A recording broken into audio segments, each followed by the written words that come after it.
Tapi berarti itu juga mempersulit ya Pak dalam hal klaim. Kalau sampai ada pasien yang merasa telantarkan karena COVID, terus tiba-tiba ada damage seperti mungkin orang tua atau anaknya meninggal misalnya, atau sakitnya semakin parah. Itu berarti untuk mempermasalahkan ini jalurnya panjang ya.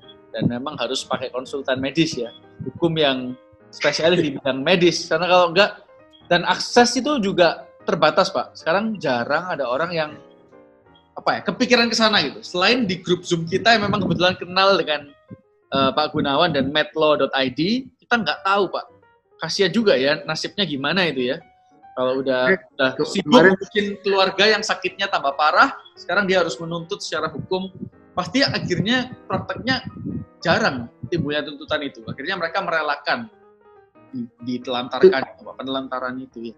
Iya, itu kemarin yang saya minta izin ke Pak Michael, coba kasih survei di grup kita, dan itu ada beberapa tanggapan, termasuk ada di sini Bastian. Makasih Bastian yang selalu cepat tanggap tuh. Iya. Sama Mbak Damiana juga saya baca. Ya.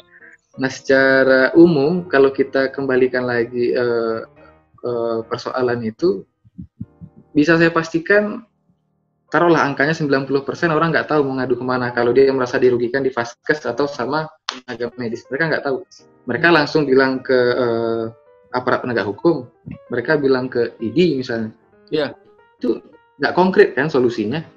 Di rumah sakit itu ketika Anda mengalami keluhan atau merasa dirugikan, itu langsung aja cari yang paling bawah, itu kan ada humasnya misalnya.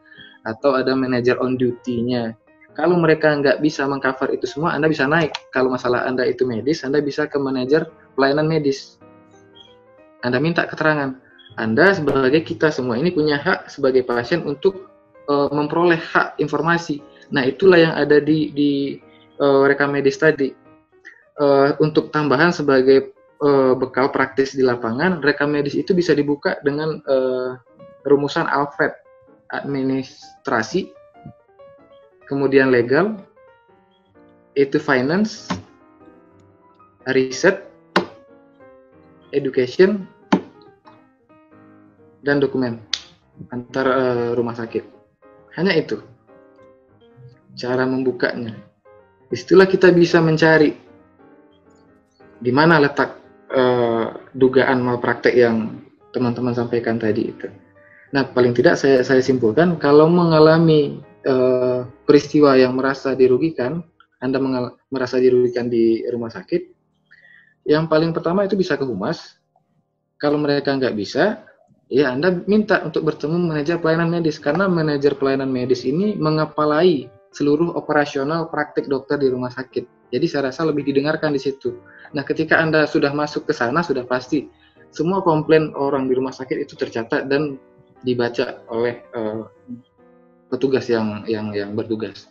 Nggak mungkin diabaikan karena mereka itu mempertahankan eksistensi bisnis, terutama swasta nih. Sekali nama rumah sakit mereka itu jelek, bayangkan berapa persentase pasien yang turun ke rumah sakit itu. Karena persaingan itu bagus juga ya kalau dikelola swasta, mereka lebih ada accountability-nya. Karena itu semua bisnis gitu ya, kembali ke bisnis lagi. Dan satu lagi, pasien itu berhak mengeluhkan pelayanan yang buruk yang dia peroleh dari fasilitas kesehatan. Dia boleh mengeluhkannya di media elektronik. Tapi dengan dasar harus bisa dibuktikan ya. Kalau enggak, mereka juga punya hak dong untuk menjawab dan menggugat balik. Tapi kalau Anda merasa benar di situ, semua orang akan backup Anda sebagai orang yang merasa dirugikan. Oke. Jadi berhak melayangkan mengeluhkan kerugian yang diderita. Iya. Dari RS ya. Ini kok tiba-tiba ada autocorrect ini gimana sih? Keringan. Jadi kerigan ini aneh. Ya udahlah. Oke, thank you jawabannya Pak Gunawan. Ini ada lagi masih ada 10 menit ya, kita nggak apa kalau sampai melebar. Nanti kalau misalnya yang mau udah ada kegiatan lain bisa silakan melanjutkan, nggak apa-apa. Tapi kita lanjut aja di sini ya. Pada saat ini ada dari Pak Ibrani Tarigan nih, terkait juga dengan malpraktik Pak. Kapankah suatu perbuatan medis dapat digolongkan? Tadi udah dijawab ya, pidana malpraktik karena nggak ada definisi ya tadi ya. Apakah setelah dampak dari kelalaian atau malpraktik tersebut muncul atau saat kejadiannya dilakukan? Ya kalau malpraktik, nah ini menarik juga Pak Gunawan. Malpraktik oke, kita tidak bisa definisikan secara hukum, tapi kerugian, kalau berdasarkan kerugian berarti ya pada saat kapan ya Pak ya? Pada saat kelalaian tindak medis itu muncul pada saat terjadi atau kerugiannya muncul gitu ya? Pada saat dilakukan atau pada saat hitungnya kapan itu ya? Sebagai secara genus, secara umum kalau kita enaknya itulah keuntungan pasal 1365 KUH Perdata. PMH. Sama ini Dok yang tadi. Iya. Ini ada dua jalan kalau di perdata gugat perdata. Kalau nggak PMH yang paling umum dipakai, kalau nggak wan prestasi. Tapi kan kita nggak bisa buktiin apa prestasi yang akan dia penuhi si dokter. Kita nggak tahu tentang medis. Karena kita juga tanda tangan konsen kan Pak. Kalau sampai melepaskan dokter dari tanggung jawab segala macam itu kan. Iya, itu justru melemahkan kita ya, melemahkan kita. PMH ya paling tepat ya, mungkin ya. PMH, ya PMH. Kalau mungkin ada yang punya ide lain silakan ya ditulis di sini, jadi kita bisa flooring, bisa sharing juga. Terus pertanyaan yang kedua Pak, ini masih ada 3 nih Pak, dari Pak Ibrani nih. So pada saat informed consent, jadi pada saat tanda tangan consent itu penyampaian informasinya, dalam hal ini apakah dokter yang aktif menjelaskan atau hanya wajib menjelaskan apa yang ditanyakan oleh pasien? Jadi peran dokter ini aktif atau reaktif? Menunggu pertanyaan, menunggu komplain, atau dia harus aktif seperti polisi membacakan Miranda Rights itu? Jadi film nah, yang mana Pak kira-kira kalau di bidang kedokteran? Normatifnya yang mana, prakteknya seperti apa? Kalau yang berdasarkan pengamatan Pak Gunawan. Kalau pasien yang bertanya, itu bisa kita pastikan nggak mungkin ya.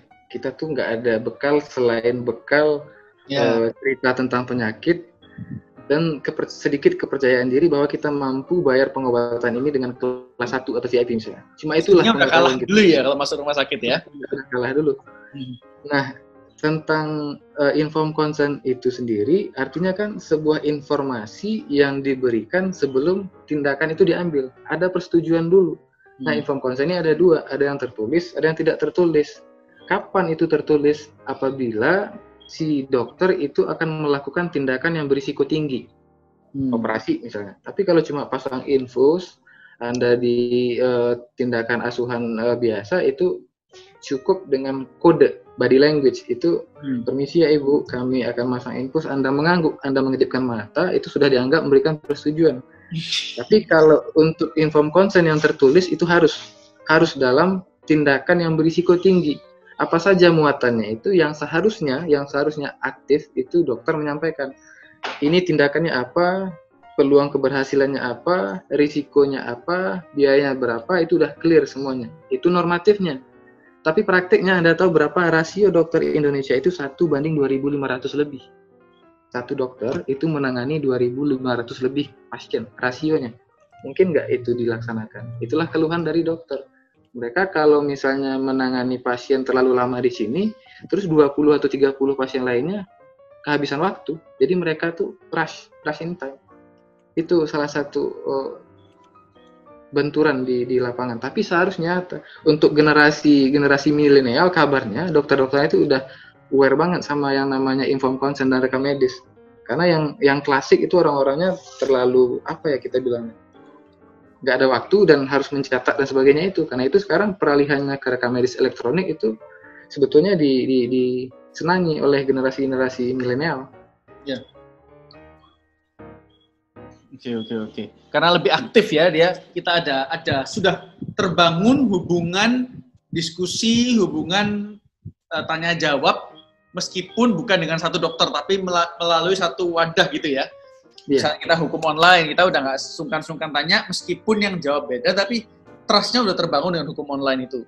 Jadi lebih enak gitu ya tanya-tanya. Oke.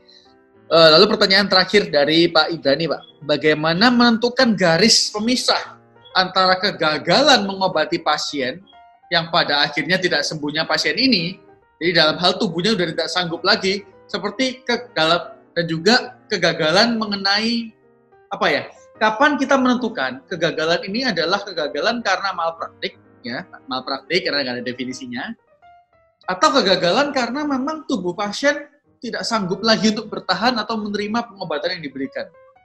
Itu kira-kira pertanyaannya, Pak. Ya, itu yang kita hubungkan dengan informed consent yang dari awal berisiko. Ini bentuk kemungkinan yang kita sampaikan kepada pasien, risiko tindakan ini, sakit Anda ini. Itu yang pertama. Kemudian yang kedua, ada yang namanya risiko medis. Yang ketiga, ada namanya standar profesi. Yang saya bilang tadi, dokter sebelum praktek itu dia kredensial diuji. Setelah diuji, dinilai, habis itu peer groupnya, komite medisnya akan tetapkan kamu boleh melakukan ini. Berarti kan dia secara kualifikasi udah memenuhi. Itulah backupnya, backup dari hukum untuk mengantisipasi kata-kata perjanjian daya upaya tadi. Jadi mentang-mentang daya upaya tidak pasti Anda bebas, kan tidak begitu. Ada standar profesi, standar kualifikasinya, ada reviewnya, kemudian ada persetujuan tindakannya, kemudian yang ketiga ada namanya risiko. Risiko medis itu nggak bisa diprediksi. Ada orang yang merokok udah setahun, udah 2 tahun dia nggak apa-apa, tapi ada orang yang merokok udah baru seminggu misalnya, atau dalam jangka waktu yang pendek dia nggak bisa. Atau gini, salah satu contohnya bisa di googling nanti, Stevens-Johnson syndrome, reaksi obat.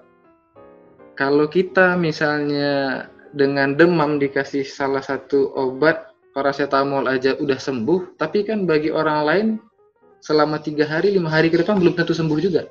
Sama dengan halnya ketika kita duduk satu meja 4 orang, pesan menu seafood, salah satu orang di antara kita alergi.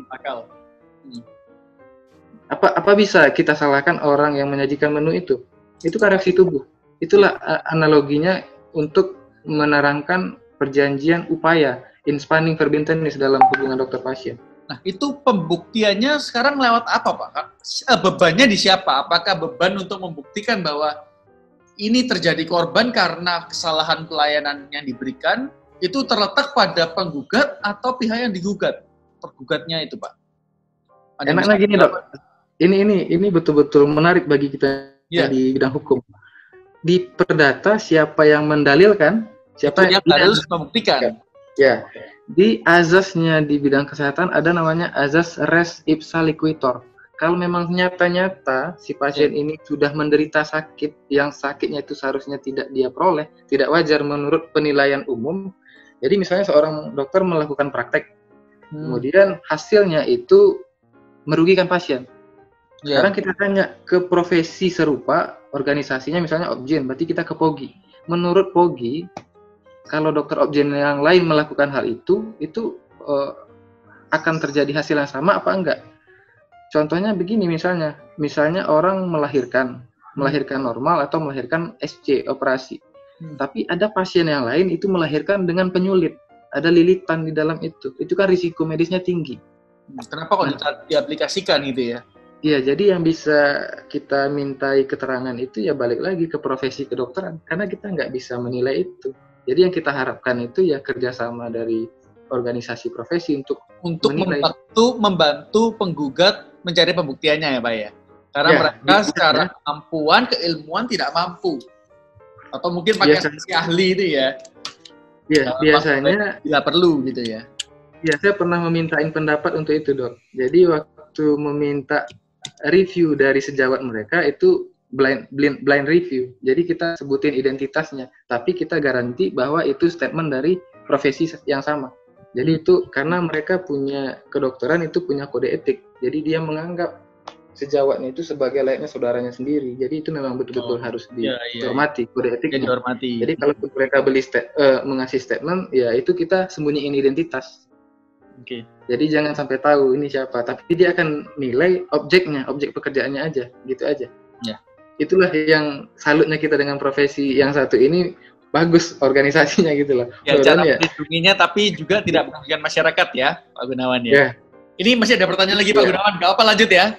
Karena sebelum lanjut saya mau tanya saya mau tanya sama Pak Michael sebelum saya lupa tentang pertanyaan Pak Ibrani Tarigan tadi, pertanggungjawaban dokter jika ada kesalahan diagnosa. Dokter yang ngecek misalnya di Aceh, pasien di Surabaya, tapi gara-gara ngikutin saran dari Aceh, kita rugi, kan gitu? Coba baca lagi perjanjian term and condition dalam aplikasi-aplikasi yang panjangnya luar biasa. Saya mau tanya, Dok, itu gimana ya cara kita ngatasinnya? Dari sisi perusahaan itu akan bikin itu. akan bikin term and condition yang panjang, ribet, dan luar biasa, atau bahasa yang sebetulnya bukan bahasa yang to the point. Gini Pak, kalau untuk dalam hal second opinion, karena kalau kedokteran ini medis, pasti banyak dari kita sering mengalami ya. Kita dapat pendapat dokter, misalnya dari kalau rumah sakit di Surabaya ada HCOS, lalu saya bawa ke Siloam Hospital. Saya tanya second opinion, itu biasanya saya nggak disuruh tanda tangan apa-apa.